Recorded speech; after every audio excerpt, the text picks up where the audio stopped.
Hello listeners, कैसे हैं आप सभी। तो आज ये मेरा 7th वीडियो है और इस वीडियो में मैं आपको आज एक ऐसे इंसान की कहानी सुनाने जा रही हूँ जिसे सुन के आप दंग रह जाएंगे और यकीन मानिए ये सोचने पर भी मजबूर हो जाएंगे कि दुनिया में ऐसा भी किसी के साथ हो सकता है। तो ऐसा क्या हुआ था 17 नवंबर 2012 को जिसने जोश को पैसिफिक ओशियन जैसे भयानक समंदर में अपनी जिंदगी के 448 दिन बिताने पर मजबूर कर दिया। और तकरीबन 14 महीने तक उनके साथ ऐसा क्या हुआ कि वो नग्न अवस्था में मार्शल आइलैंड में लोगों को मिले, और ऐसा क्या किया जोश ने कि उनका नाम वर्ल्ड रिकॉर्ड में शामिल हो गया। तो चलिए पूरी कहानी विस्तार में जानते हैं। सबसे पहले इस कहानी के हीरो से मैं आपको थोड़ा इंट्रोड्यूस करा देती हूँ। तो हमारी कहानी के हीरो का नाम है जोस सल्वाडोर अल्वारेंगा, जिसने अपनी हिम्मत और हौसलों के साथ अपनी जिंदगी के 1.25 साल तक एक ऐसे भयानक समंदर में बिताए जहां से किसी का भी निकलना नामुमकिन है। जोश का जन्म 1975 में एल साल्वाडोर में हुआ था। वो अपने माँ बाप के पहली संतान है। जोश की एक बेटी भी है। जोश पेशे से एक मछुआरे हैं। अपने काम के कारण जोश ने साल्वाडोर को छोड़ दिया और वो मैक्सिको में आकर बस गए थे। क्या आप जानते हैं दुनिया के सबसे बड़े 4 महासागर कौन से हैं? जो जानते हैं कमेंट करके जरूर बताइए। वैसे जो नहीं जानते उनके लिए मैं बता दूं, Atlantic ocean, Arctic ocean, Hind ocean और पैसिफिक ओशियन। और ये कहानी भी पैसिफिक ओशियन जैसे भयानक महासागर से जुड़ी हुई है, जिसे सुन के आपको थोड़ा डर भी लग सकता है। तो जो दिल के कमजोर हैं उनके लिए मेरी सलाह है कि वो इसे ना ही सुने तो बेहतर होगा। तो दिल थाम कर इस वीडियो को देखिए और गौर से सुनिए, क्योंकि जोश की कहानी इतनी डरावनी, इतनी दिलचस्प और इतनी ज्यादा जोश से भरी हुई है जिसे मैं शब्दों में बयां ही नहीं कर पाऊंगी। तो चलिए अब कहानी को शुरू से शुरू करते हैं। 36 साल के जोश, जो एक एक्सपीरियंस्ड फिशरमैन यानी कि अनुभवी मछुआरे थे, अपने दोस्त कोडोरबा के साथ फिशिंग करने का प्लान बनाते हैं। ऐसे प्लान सिर्फ 30 घंटों का ही होता है, जिसमें वो शार्क, मार्लिन और सेलफिश जैसी मछली पकड़ने का आइडिया बनाते हैं और 30 घंटों के अंदर ही अंदर वापस आने का प्लान भी करते हैं। जोश और उसके दोस्त ने प्लान तो बहुत ही परफेक्ट बनाया होता है, लेकिन बोलते हैं ना कि भविष्य में क्या होगा किसे क्या पता होता है। उनके पास एक 7 मीटर यानी कि 23 फीट की छोटी सी बोट होती है, जिसमें वो 2 दिन के लिए अपना पूरा इंतजाम अच्छे से कर लेते हैं। उस छोटी बोट में एक इंजन और एक छोटा सा फ्रिज होता है, जिसमें वो मछली पकड़कर स्टोर कर लिया करते थे। अब दोनों एक परफेक्ट प्लान के साथ मछली पकड़ने निकल पड़ते हैं। मैक्सिको के किनारे से 120 किलोमीटर दूर वो चले जाते हैं और हमेशा की तरह अपना काम शुरू कर देते हैं। जैसे ही वो समंदर में मछली पकड़ने के लिए जाल बिछाते हैं, तुरंत ही वहां अचानक से एक खौफनाक समुद्री तूफान उनके पास बढ़ने लगता है। तूफान को देखते ही जोश और कोडोरबा हक्के बक्के रह जाते हैं और मछली की जाल वहीं छोड़कर अपनी जान बचाने के लिए किनारे की तरफ पहुंचने के लिए अपनी बोट को तेजी से चलाने लगते हैं। तूफान इतना तेज होता है कि वो भागते भागते 6 घंटों तक बोट को चलाते रहते हैं और अपनी जान बचाने के लिए वो पूरी रात बोट को चलाते हैं। सुबह होते ही वो दोनों अब अपनी मंजिल से सिर्फ 20 किलोमीटर की दूरी पर होते हैं और वहां से दोनों को अपनी मंजिल साफ साफ दिखाई देने भी लगती है, जहां उन्हें पहुंचना होता है। उसके बाद दोनों राहत की सांस लेते हैं और अब दोनों बुरी तरह से थकने के कारण आराम से जाने का फैसला करते हैं। लेकिन बोलते हैं ना, किस्मत को तो कुछ और ही मंजूर था। थोड़ी देर जाते ही पता नहीं कैसे उनकी बोट का जो इंजन होता है वो खराब हो जाता है और रात भर अपनी बोट को तेजी से भगाने के कारण उनकी जो बोट होती है वो बहुत जगह से डैमेज भी हो जाती है। और जो वो सेफ्टी के लिए अपने साथ जो चीजें लाए थे वो भी पानी में बह जाती है। अब ना उनके पास बोट को चलाने के लिए चप्पू था, ना ही बोट को डायरेक्शन को कंट्रोल करने वाली सेल। इतनी बुरी कंडीशन होने के बावजूद जोश अपना होश नहीं खोते और दिमाग लगाते हैं कि अब क्या किया जाए। तो उनकी नजर बोट में ही रखे रेडियो पर पड़ती है।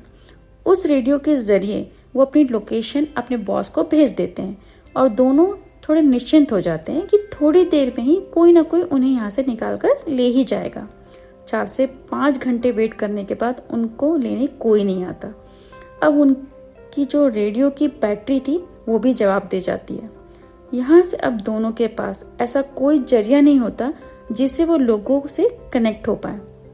किनारे से 20 किलोमीटर की दूरी पर अकेले समंदर पर अपनी छोटी सी बोट पर बैठे बैठे वो सब एक आस से किनारे की तरफ देखने लगते हैं कि शायद कोई चमत्कार हो जाए और वो दोनों वापस अपनी दुनिया में लौट आए। लेकिन अब कुछ ऐसा होने वाला था जिसे जोश और कोडोरबा दोनों ही अनजान थे और शायद उन्होंने कल्पना में भी ऐसा नहीं सोचा होगा। समंदर में अचानक से तेज हवाएं चलने लगती है और वो हवाएं इतनी शक्तिशाली होती हैं कि उनकी बोट को वापस समंदर में धकेलना शुरू कर देती है। दोनों के पास ऐसा कोई यंत्र नहीं होता जिससे वो उन हवाओं का मुकाबला कर पाए और ये हवाएं इतनी तेज होती हैं कि जोश की बोट को धकेलते धकेलते पैसिफिक ओशन के बीचों बीच लाकर पटक देती है। अब इस गहरे और खौफनाक समंदर के बीचों बीच जोश और उनका दोस्त अपने आप को अकेला और असहाय जैसा महसूस करने लगते हैं। आप खुद ही कल्पना करके देखिए कि एक गहरा समंदर और बीचों बीच आप किसी भी कनेक्शन के बिना फंसे हैं तो आपको कैसा लगेगा। मैं तो शायद ये कल्पना भी ना कर पाऊँ जिस हालत में जोश और कोडोरबा फंस चुके थे। अब जहाँ से जोश ने रेडियो के द्वारा अपनी लोकेशन बॉस को सेंड की थी वहां पर सर्च टीम पहुंचती भी है, लेकिन अब हालात बदल चुके थे। जोश अपने दोस्त के साथ पैसिफिक ओशन में पता नहीं कहां जाकर फंस चुका था और यहाँ उनके लिए सर्च टीम उनको सर्च करने में लगी थी। हुआ ये कि 2 दिनों के बाद सर्च टीम ने भी हार मान ली और ये मान लिया कि इस बड़े महासागर में शायद जोश अब मर चुका है, क्योंकि कोई इस भयानक महासागर में सरवाइव के लिए भी नहीं सोच सकता था। दिन बीतते गए और 5 दिनों बाद जोश अपने दोस्त के साथ अपनी मंजिल से 450 किलोमीटर की दूरी पर आ चुका था, जहाँ से दोनों को किसी भी डायरेक्शन से सिर्फ पानी ही पानी नजर आ रहा था। वो इतने असहाय हो चुके थे कि उन्हें समझ में आ गया था कि उनकी मृत्यु निश्चित है। अगर उनकी बोट बड़ी होती तो दूर से ही किसी न किसी को स्पॉट हो जाती, लेकिन उनकी बोट भी छोटी सी थी। उनके पास इस कंडीशन के लिए ना कोई फ्लेयर गन थी, ना ही ऐसी कोई दूसरी चीज जिसे वो आग लगाकर किसी को दूर से ही सिग्नल अपना दे सके। इतने दिन गुजरने के बाद उन्होंने जो खाना और पानी लाया था अब वो भी खत्म हो चुका था। जीने के चांसेस लगभग अब ना के बराबर थे, लेकिन अब तक शरीर में जान थी। वो हार मानने वालों में से नहीं थे। अब वो दोनों ने अपने बोट के आसपास की मछलियों को अपने हाथों से पकड़ना शुरू कर दिया। कभी छोटी मछली तो कभी कछुए तो कभी बोट में बैठने वाली पक्षी, सभी को वो अब पकड़ पकड़ कर कच्चा ही खाने लगे।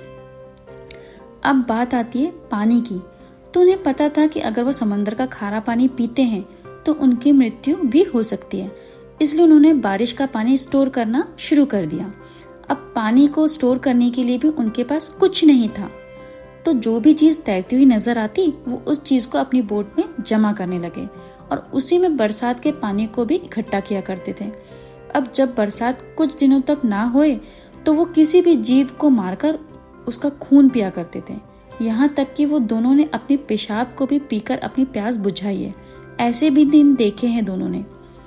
ऐसे ही दिन गुजरते गए, उसके बाद महीने, दोनों इसी तरह से सरवाइव करने लगे।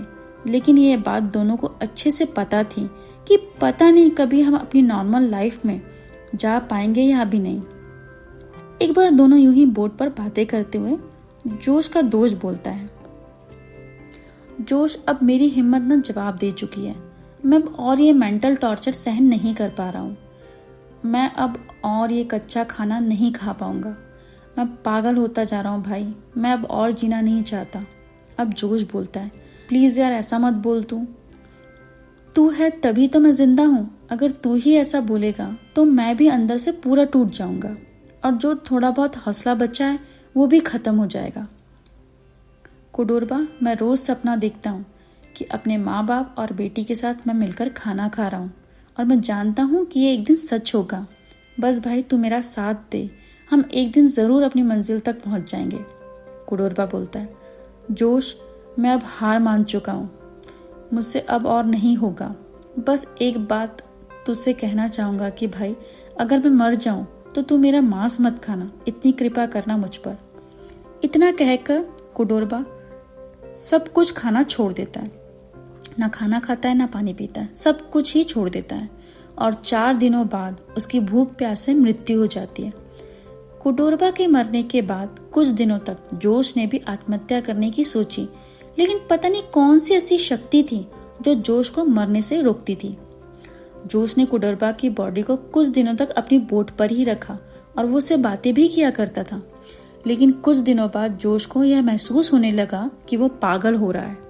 इसलिए जोश ने अब कुडोरबा की बॉडी को पानी में फेंकने का फैसला कर लिया। अब इस 7 मीटर छोटी सी बोट पर जोश पूरा अकेला हो गया था और उसके पास अब बात करने के लिए भी कोई नहीं था। किस मेंटल टॉर्चर से जोश गुजर रहा था हम इमेजिन भी नहीं कर सकते।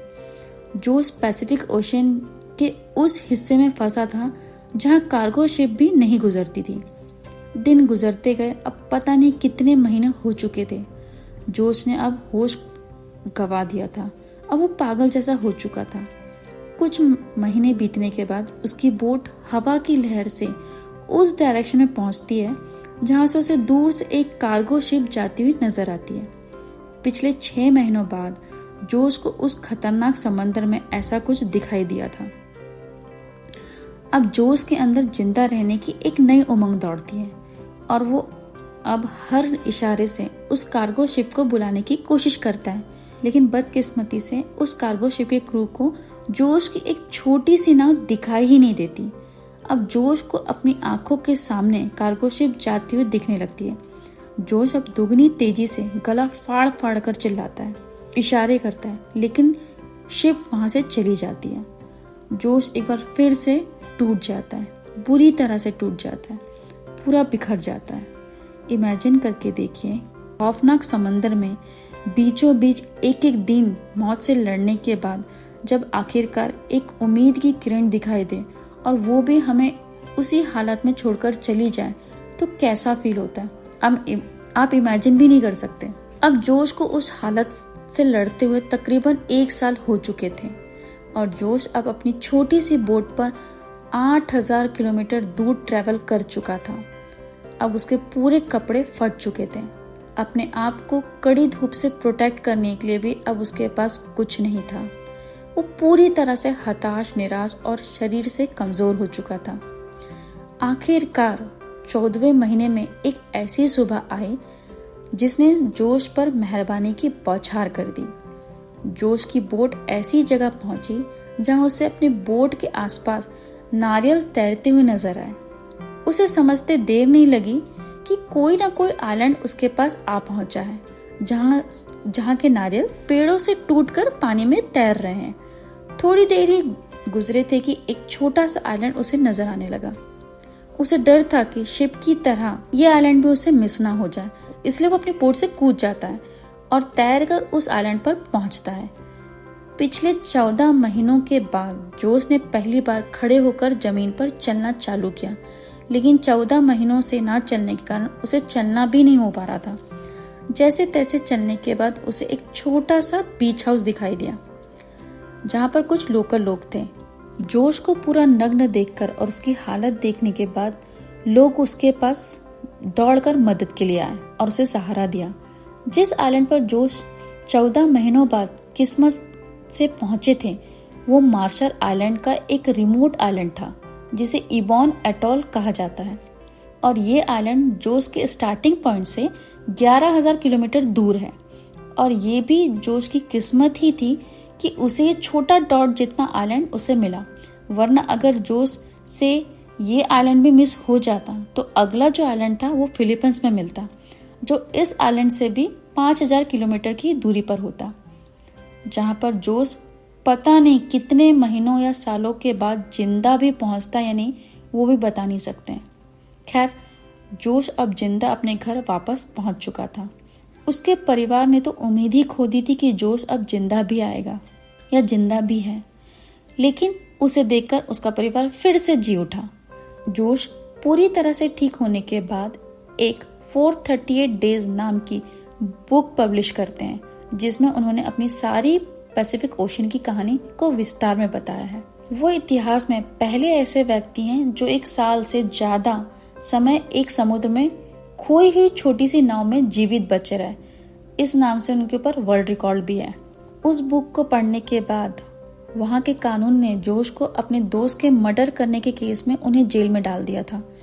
फिर उन्होंने अच्छे वकील की सहायता से वो केस को जीत लिया और अब वह अपने परिवार के साथ आराम की जिंदगी बिता रहे हैं। तो आपको ये छोटी सी जोश की हौसलों से भरी कहानी कैसी लगी, प्लीज कमेंट करके जरूर बताइएगा।